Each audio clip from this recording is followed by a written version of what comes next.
Olá, tudo bem?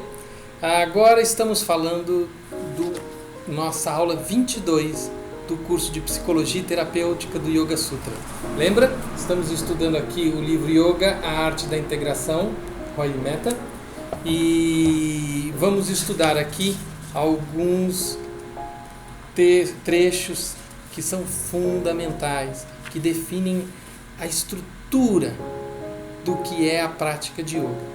Então aqui, Patanjali define a prática de yoga como o grande voto. Esse grande voto mostra que a prática fundamentalmente é algo a qual você se compromete. Ela não é um mandamento ou alguma determinação externa. Ela é algo interno, uma proposição interna. O autor fala de maneira maravilhosa sobre como o yoga é um processo contínuo. Então, aqui nós vamos falar de yamas e niyamas, que são as primeiras etapas desse processo óctuplo, desse processo de 8 partes que Patanjali apresenta, mas ele vai mostrar que isso é revisitado. Os 8 estão interligados, os 8 passos estão entrelaçados, que qualquer um dos 8, visto isoladamente, não vai ter a dimensão da prática do yoga. E a prática do yoga, sim, é quando os 8 passos, as 8 etapas se colocam de maneira interligada, entrelaçada, né? Então, no primeiro sutra que ele apresenta, que é o Sutra 28 do capítulo 2, né, que a gente está estudando, está avançando na ordem do Yoga Sutra, ele apresenta o propósito da disciplina do yoga é eliminar as impurezas causadas pelo processo de condicionamento, de modo que a luz do puro percebimento incondicionado possa brilhar. O que é bonito de ver dentro dessa definição é que, e o autor ressalta isso, que não é um processo de disciplina onde há um desgaste, uma força, não só uma cobrança, um mandamento externo, mas também não há uma cobrança, uma determinação interna, é um processo de liberdade. E a disciplina surge então, a luz surge então pela liberdade interior.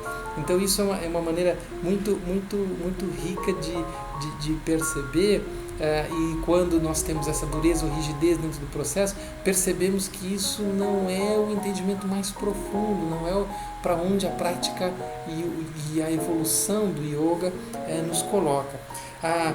Yama, Niyama, Asana, Pranayama, Pratyahara, Dharana, Dhyana, Samadhayo, Angani, que são a definição dos 8 passos, né? Aí ele apresenta da seguinte forma: os 8 instrumentos de yoga são abstinências, que são os yamas, observâncias, que são os niyamas, as posturas, os asanas, controle da respiração, pranayama, abstração, percebimento, atenção, comunhão e absorção. Aqui ele coloca o método de uma forma interessante, que de acordo com Patanjali, muitos dividem entre 4 partes, que o yoga teria 4 partes externas e 4 partes internas, né? As 4 partes externas seriam yama, niyama, asanas e pranayama. Só que ele coloca que pratyahara, que seria, muita gente traduz como abstenção dos sentidos, e a tradução aqui do nosso autor é a abstração, né? É quando eu saio desse contato externo. Então são palavras distintas, mas significados equivalentes. O que eu queria colocar é que ele mostra como Patanjali separa os 3, Dharana, Dhyana e Samadhi, mais à frente em outro capítulo. Esse sim, processos interiores, né? Então ele diria que Pratyahara seria um ponto, a ponte entre o lado externo e o lado interno, né? A parte interna da prática, e fazendo disso uma concordância com o que Patanjali apresenta, né? Aí nós vamos falar dos 5 yamas no próximo aforismo: Ahimsa, Satya, Steya, Brahmacharya, Parigraha e Yamaha. né? Não violência, não falsidade, não roubar, não indulgência, não possessividade, são as abstinências, né? E aqui ele apresenta de uma maneira brilhante, assim, porque ele coloca uma apresentação de uma forma simples, o processo um pouco mais simples, e o repassar por esse processo, por essa vivência, é que vai apresentar a evolução e a profundidade que a espiritualidade, que o espiritual, que o caminho espiritual coloca, né? Então, ele coloca de maneira especial aqui, que eu queria destacar, o aspecto da brahmacharya, que muitos colocam como celibato, ele coloca como não indulgência, ou seja, é um caminho de observância, de dar direcionamento, ou seja, não desperdiçar energia, né, de maneira violência, na mentira, no roubo, a própria energia do corpo, na não indulgência e na não possessividade. E essa não possessividade ele coloca não só no aspecto material, mas na não possessividade de aspectos psicológicos. Por exemplo, quando nós nos apegamos a ideias ou nos apegamos a maneiras de certo e errado, correto e incorreto, né? Então isso também é uma maneira muito, muito rica aqui colocada pelo nosso autor, né? Na sequência, ele vai falar do grande voto, que dá nome ao capítulo, inclusive. Esse é o grande voto em cuja observância não devem interferir fatores biológicos, nem físicos, nem sociais, não são externos. O voto é uma observância interna. E aí ele vai fazer esse olhar interno ao apresentar, né, niyamas, né? Sautya, Santosha, Tapa, Svadhyaya, Ishvara, Pranidhanaha, Niyamaha. É pureza, Sautya, contentamento, Santosha, simplicidade. Aqui tem grande diferença para muitos autores que fala de tapas como disciplina, e ele fala é muito mais porque é um movimento interno. O yoga, com essa visão psicológica, mostra muito bem que é um movimento interno, por isso é muito mais manter-se na simplicidade. Não é por um rigor, porque nós estamos falando de uma evolução interior. Quando a gente fala em disciplina, parece muito de um movimento mandado, determinado de fora, né?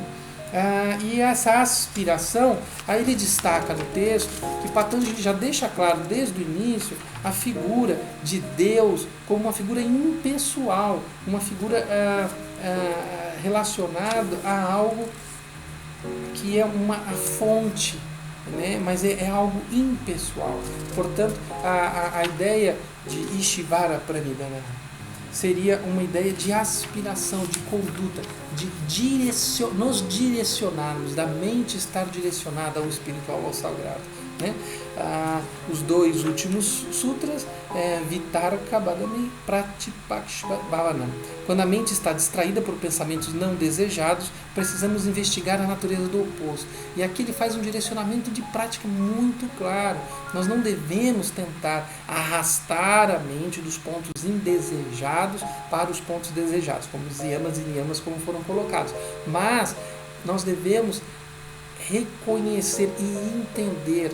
Veja que o caminho da interiorização proposto por Patanjali, trazido pelo autor, nos traz um caminho de amorosidade, de entendimento, compreensão. Quando nos desgarramos dos pontos de atenção, do ponto de foco, do caminho, por que o fizemos? Quais são as causas? E dessa forma, através dessa compreensão, trazê-los, né, para a disciplina, para o caminho, para a prática, né? E por último, um sutra mais longo, que fala de Vitarka, quando surgirem tendências indesejáveis, tais como a violência, seja por indulgência, provocação ou conveniência, devido às motivações de ganho, de ressentimento, de ilusão, qualquer que seja, expressando-se em formas suaves, médias ou excessivas, causando pesar e percepção distorcida, investigue o conteúdo e as implicações do oposto.